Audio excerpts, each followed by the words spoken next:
Hello everyone, welcome back to the channel. आज के इस वीडियो में हम लोग देखेंगे डीएलएड का विज्ञान का मोस्ट इम्पॉर्टेंट एमसीक्यू क्वेश्चन, जो कि हमारे एग्ज़ाम में बहुत ही ज़्यादा इम्पॉर्टेंट होने वाला है।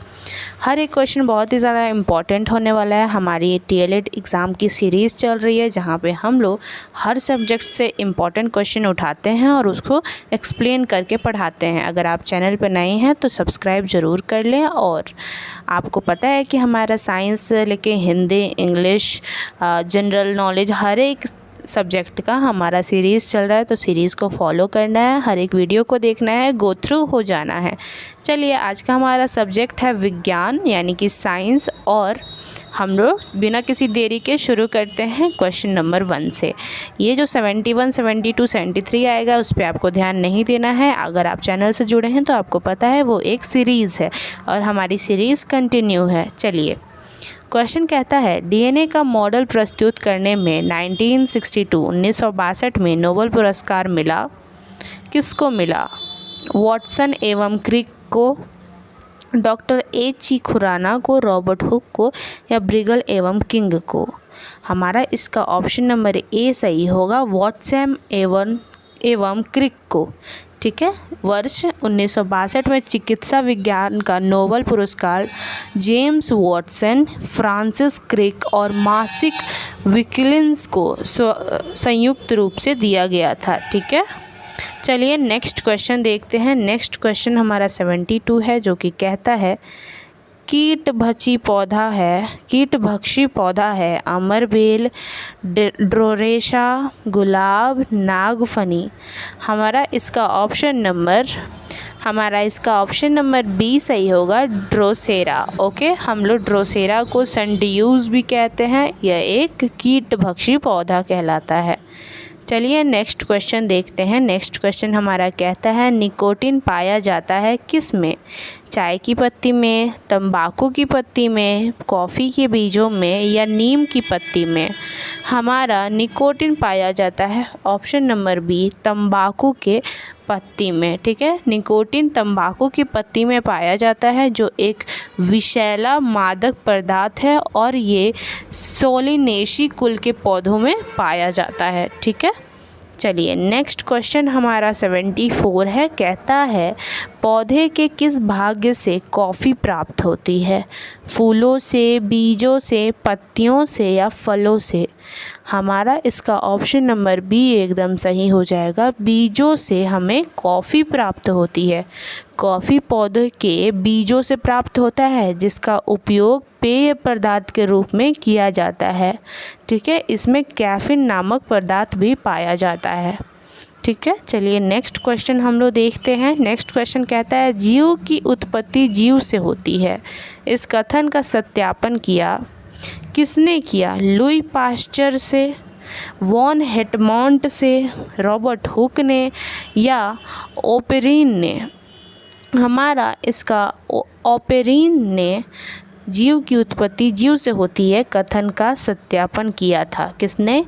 ओपेरिन ने। ठीक है। जीव की उत्पत्ति उत्तरजीवता के सिद्धांत के तहत जीव की उत्पत्ति जीव से होती है, यह कथन किसने कहा? ओपेरिन ने। Option number D. चलिए, नेक्स्ट क्वेश्चन देखते हैं। नेक्स्ट क्वेश्चन हमारा कहता है प्रथम जीव की उत्पत्ति हुई पृथ्वी पर, हवा में, जल में, किसी अन्य ग्रह पे? हमारा इसका ऑप्शन नंबर सी सही होगा, प्रथम जीव की उत्पत्ति जल में हुई थी। पृथ्वी पर प्रथम जीव की उत्पत्ति जल में विभिन्न पदार्थों के रासायनिक संयोग द्वारा हुई थी। ठीक है। चलिए, नेक्स्ट क्वेश्चन हमारा कहता है निम्न में से कौन सा पदार्थ सबसे कठोर है? ग्रेफाइट, सीसा, सोना, या हीरा? हमारा हीरा जो है ना, वो पदार्थ सबसे ज़्यादा कठोर है। हीरा सबसे कठोर पदार्थ है, क्योंकि यह कार्बन का एक क्रिस्टल अवरूप है। इसका अपेक्षित घनत्व 3.52 तथा 2.14 होता है। ठीक है। इसको आपको ध्यान से याद रखना है। चलिए नेक्स्ट क्वेश्चन देखते हैं। दोमन यानी लोम मिट्टी में मिट्टी का कौन सा कण मिलता है? बालू कण, चिकना कण, पाशु कण या सभी प्रकार के कण? हमारा इसका ऑप्शन नंबर डी सही होगा। सभी प्रकार के कण, बालू कण भी है, चिकना कण भी है, पाशु कण भी है। ठीक है, देखो जो ये है ना दोमट मिट्टी, जिसको हम लोग लोम कहते हैं, इसको इंग्लिश में कहते हैं लोमी सॉइल्स। ठीक है, यह बालुई और मृत्तिका यानी कि चिकनी मिट्टी, ठीक है, के साथ साथ पाशु, ठीक है, पाशु और खाद्य मिट्टियाँ यानी कि ह्यूमस के मिश्रण से बनी रहती है। ठीक है, चलिए नेक्स्ट क्वेश्चन देखते हैं। नेक्स्ट क्वेश्चन हमारा 79 है। कहता है पौधों को सबसे अधिक पानी किस मिट्टी में मिलता है? हमारा चिकनी मिट्टी यानी कि क्ले सॉइल में, पाशु मिट्टी यानी सिल्टी सॉइल में, बलुई मिट्टी यानी सैंडी सॉइल में या लोम मिट्टी यानी लोमी सॉइल में? हमारा इसमें चिकनी मिट्टी यानी कि क्ले सॉइल में पौधों को सबसे अधिक पानी का मिलता है। ठीक है, अब ये कैसे, देखिए जो क्ले सॉइल है ना, यानी कि हमारी चिकनी मिट्टी है, ये जल धारण करने की क्षमता सर्वाधिक रखती है। अतः चिकनी मिट्टी में पौधों की सर्वाधिक जल मिलता है, जैसे बलुई मिट्टी में पौधों का सबसे कम जल मिलता है। ठीक है, चलिए नेक्स्ट क्वेश्चन देखते हैं। क्वेश्चन नंबर 80 कहता है, क्वेश्चन नंबर 80 हमारा कहता है किस मिट्टी में कोशिका यानी कैपिलरीज सबसे अधिक प्रभावशाली होती है? ऑप्शन ए है हमारा चिकनी मिट्टी, ऑप्शन बी है पाशु मिट्टी, ऑप्शन सी है बलुई मिट्टी, ऑप्शन डी है लोम मिट्टी। हमारा इसका ऑप्शन नंबर ए सही होगा, चिकनी मिट्टी। देखो चिकनी मिट्टी में ना 50% तक चिकनी मृदा तथा 50% से कम गाद व बालू पाए जाते हैं। ठीक है, 50% इंक्रीज़ कर लो, 50% डिक्रीज़ भी कर लो। इसमें जल धारण करने की क्षमता सबसे अधिक होती है, जैसा कि मैंने आपको बताया था। चलिए नेक्स्ट क्वेश्चन देखते हैं। नेक्स्ट क्वेश्चन हमारा क्वेश्चन नंबर 81 है। कहता है खनिज मिनरल्स क्या है? मिनरल्स को कहते हैं हिंदी में खनिज। कह रहे हैं खनिज क्या है? द्रव्य है, अकार्बनिक ठोस है, गैस है या उपयुक्त सभी है? देखो इसका हमारा ऑप्शन नंबर ना बी सही हो जाएगा, जो कि है अकार्बनिक ठोस। ठीक है, देखो जो खनिज यानी कि मिनरल प्रकृति में पाया जाता है वह अकार्बनिक ठोस पदार्थ है, जिसमें मुख्यतः एक रासायनिक अवयव यानी कि तत्व या यौगिक उपस्थित रहता है। ठीक है, चलिए नेक्स्ट क्वेश्चन देखते हैं। एक ही प्रकार का परमाणु निम्नलिखित में से किस में मिलता है? खनिज यौगिक, खनिज मिश्रण, प्राकृतिक तत्व, उपयुक्त में से कोई नहीं। हमारा इसका ऑप्शन नंबर सी सही हो जाएगा, प्राकृतिक तत्व। ठीक है, एक ही प्रकार के परमाणु प्राकृतिक तत्व में पाए जाते हैं। परमाणु तत्व का वह छोटे से छोटा कण है जो किसी भी रासायनिक अभिक्रिया में भाग ले जाता है। ठीक है, चलिए नेक्स्ट क्वेश्चन हम लोग देखते हैं। नेक्स्ट क्वेश्चन हमारा कहता है खाने का नमक यानी कि NaCl जिसका फॉर्मूला होता है केमिस्ट्री में, किससे बनता है? कमज़ोर अम्ल और कमज़ोर क्षार से, मजबूत अम्ल और मजबूत क्षार से, या कमज़ोर अम्ल और मजबूत क्षार से, या मजबूत अम्ल और कमज़ोर क्षार से? देखो हमारा इसका ऑप्शन नंबर बी एकदम सही हो जाएगा, जो कि है मजबूत अम्ल और मजबूत क्षार से। ठीक है, जो हमारा NaCl है ना, NaCl का साधारण में हम लोग क्या कहते हैं? इसको नमक कहते हैं। समुद्री जल में इसकी मात्रा कुल कितनी % होती है? 75% होती है, 75% होती है। खाने का नमक मजबूत अम्ल व मजबूत क्षार से बनता है। सोडियम क्लोराइड मानव भोजन का अभिन्न अंग है। ठीक है, NaCl को हम लोग क्या कहते हैं? Sodium chloride. चलिए नेक्स्ट क्वेश्चन देखते हैं। क्वेश्चन नंबर 84 कहता है पौधे जो नमक युक्त मिट्टी में उगते हैं वो क्या कहलाते हैं? क्या कहलाते हैं? हमारा ऑप्शन नंबर ए है ज़ीरोफाइट, ऑप्शन बी है हाइड्रोफाइट, ऑप्शन सी है हेलोफाइट, ऑप्शन डी है स्केल्यूलेंट। इसका हमारा ऑप्शन नंबर सी एकदम सही हो जाएगा, जो कि है हेलोफाइट। ठीक है, देखो पहले तो सी लिख लो। ऐसे पौधे जो सीमित पानी में लवणता की अधिकता वाली जगहों में उगते हैं यानी कि हेलोफाइथेसिस कहलाते हैं। ठीक है, जिसका हमें कहते हैं हेलोफाइट। ठीक है, चलिए नेक्स्ट क्वेश्चन देखते हैं। नेक्स्ट क्वेश्चन हमारा है संवहनी यानी कि वास्कुलर पौधों में पानी किससे ऊपर जाता है? फ्लोएम टिश्यू से, पैरेनकाइमा टिश्यू से,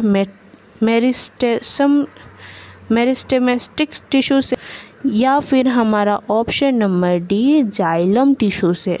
हमारा इसका ऑप्शन नंबर डी एकदम सही हो जाएगा, जाइलम टिश्यू से। ठीक है, देखो जाइलन का ये है ना कि कास्ट भी कहते हैं इसको। इसमें सबसे पहले कि दो मुख्य कार्य होते हैं। पहला कि जल एवं खनिज लवणों को संवहन करना और दूसरा यांत्रिक दृढ़ता प्रदान करना।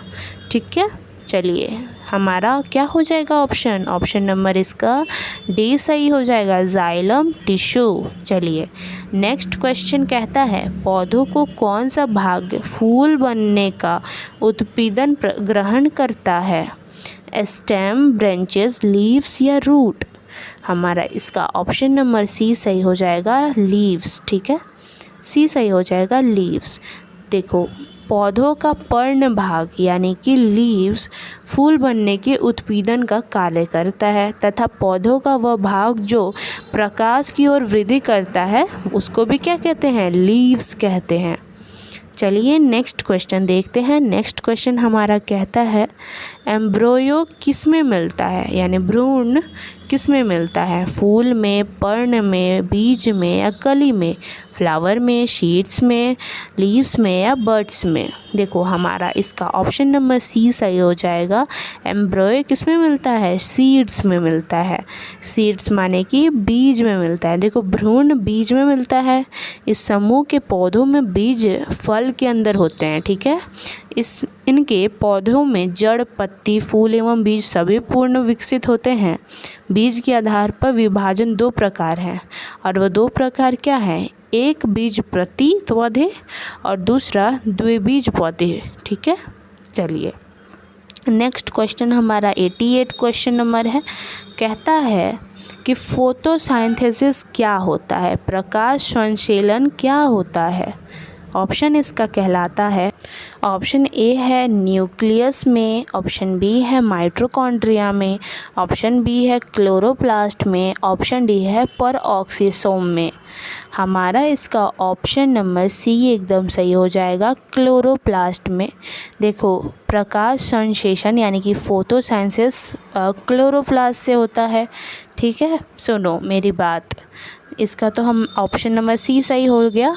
अब कैसे? देखो प्रकाश संश्लेषण यानी कि फोटोसिंथेसिस की क्रिया में हर पौधे सूर्य के प्रकाश को विकिरण ऊर्जा के रूप से प्राप्त करते हैं यानी कि तथा क्लोरोफिल की उपस्थिति में CO2 यानी कि कार्बन डाइऑक्साइड एवं H2O यानी कि हमारा वाटर यानी कि पानी, भोजन, कार्बोहाइड्रेट का निर्माण करता है। यह क्लोरोप्लास्ट में संपन्न होता है।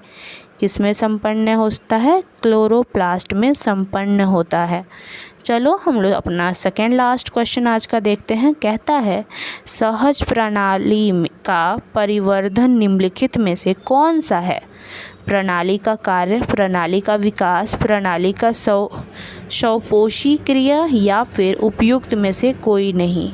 हमारा इसका ऑप्शन नंबर सी सही हो जाएगा, प्रणाली की स्वपोष क्रिया यानी कि ऑप्शन नंबर हमारा सी। ठीक है,